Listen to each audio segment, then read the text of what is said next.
What's going on, you guys? My name's Ty Knots and welcome to Top 5 Unknowns, 5 scary stories from Reddit. Number 5. When this happened, I was an assistant manager at a Starbucks, so I often worked the front register. On this particular day, I was working the front when a customer came in that I'd never seen before. Now, we obviously get all new kinds of people in here, so I wasn't really shaken.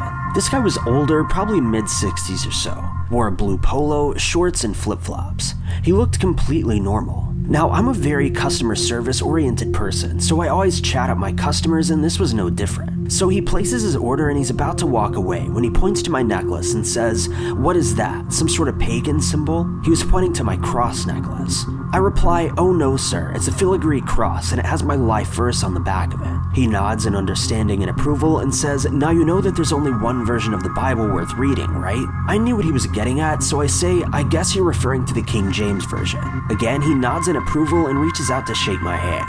I have no problem shaking hands or anything like that. So I shake his hand and he pats it in a nice to meet you kind of way. But before I could realize what was happening, he raised my hand to his mouth. Now I thought he was just going to kiss it, which would be customary for his age. But no. He makes eye contact with me and proceeds to full-on lick my hand. I was so stunned I didn't even know what to do or say. After what felt like an eternity, he dropped my hand and just walked away to go pick up his coffee. I let my partners know via the headset what had just happened and that I was going to be in the back for a while, washing my hand and likely vomiting. They were all dumbfounded and couldn't believe what had just happened. So, creepy guy from Starbucks, let's not meet. Number 4. So I was on the subway heading home at around 2 a.m. and I finally got to my stop. After walking to the exit, I saw a man at the end of the hall. He was on the left side and I was on the right. At one point, he noticed me and changed course and started walking right towards me. Now, I thought I was about to get mugged, but before I could really do anything, he was in front of me. And he simply asked, "Hey, do you want to make $50? I thought maybe he wanted me to deliver some drugs somewhere, but I simply told him I was just trying to get home. Though he just kept asking me over and over. He must have asked over 4 times and I kept saying the same thing. It was like he was on an infinite loop. He started getting more and more aggressive and I just said, "Sorry, I've got to go." And he looked at me like I'd passed up the deal of a lifetime. Strangely, that's where this story ends. After telling him this, he simply let me walk away without any further interference. I'm not sure exactly what he wanted me to do, and I'm kind of weirded out by the fact that he didn't just tell me. But either way, creepy subway guy, let's not meet again. Number 3. I'm starting a new work schedule today, so I decided to take my dog for an early walk. We live within walking distance of a popular park in town, so that's usually our spot of choice. The park is lit okay, but not great. So we get to the south side of the park when my dog Hero just starts freaking out. He's turning around and looking behind us and trying to bolt away. So I turn and look and I see a figure walking on the park trail a ways away. I think nothing of it and just walk on. Well, a moment later, my dog is trying to flat out run as fast as he can. So I turn around and the figure is now running in our direction, holding upright what looks to be a staff or a long sword. I don't even remember making the conscious decision to run. My body just started moving as fast as it could. My dog and I run to the northwest edge of the park, then run all the way home. I wouldn't have been so freaked out and would have thought it to be a simple misunderstanding, except this person was clearly running right at us, and my dog was freaking and bolting harder and faster than I'd ever seen him do. And I trust my dog's instincts. I'll never get that image out of my head. That split-second glimpse of a figure holding a weapon straight towards me in a dimly lit park. I'm so thankful for my dog and thankful for making it out of that park when we did. Sorry that this story was a little bit anticlimactic, but I'm certainly glad things didn't go worse. Number 2.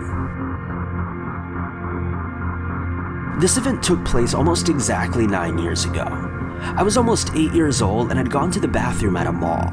I went with my older cousin, and after all the business was done, we were about to leave, but these two janitors start calling to me from the little closet thing in the back of the bathroom. These janitors were trying to get me to come into the closet in order to, quote, see a cute little baby. One of them would hide behind the door and make eerily accurate baby noises, while the other would reassure him with phrases like, "Come see, he's so cute." Now, I was a very naive little boy, having grown up in a sheltered environment, and I almost immediately fell for it, not thinking for a second that they might have been lying to me.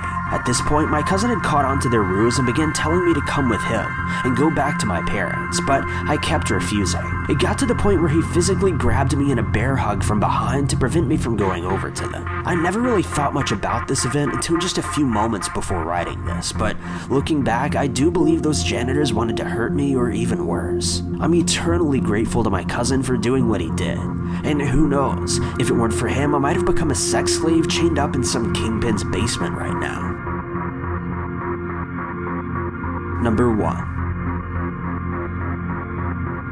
I studied abroad in Costa Rica for about 3 months, and all the students in this program were living with host families nearby the university. As the country is considered to be far safer for men, I would walk my female classmates to their host homes after class got out. The university had several security guard patrols in the neighborhood that were on motorcycles, so it always felt safe even though it was nighttime. This particular night, I was walking 2 girls home, and it was completely dark out. When we were about 2 minutes away from the first girl's house, a car drove by with 2 younger local guys in it. The passenger hung his head out the window and shouted some sexual things to the girls. Unfortunately, that wasn't a unique experience for the girls due to the culture, but it was a little surprising because these guys generally don't say anything to girls that are with other guys. So we continued walking on for about a block away from her house when we saw the car come back and stop in the road right in front of us. Both the passenger and the driver got out of the car and started walking toward us. I told the girls to start running the opposite direction while I stood there trying to figure out what I was supposed to do.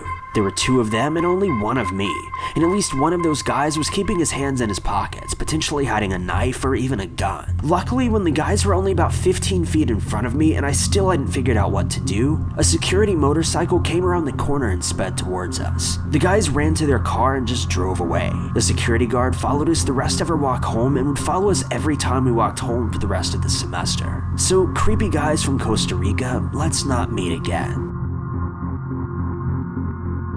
Thank you guys so much for watching. If you like this video, be sure to click that like button. Also, don't forget to subscribe and click that notification bell to keep updated with our videos.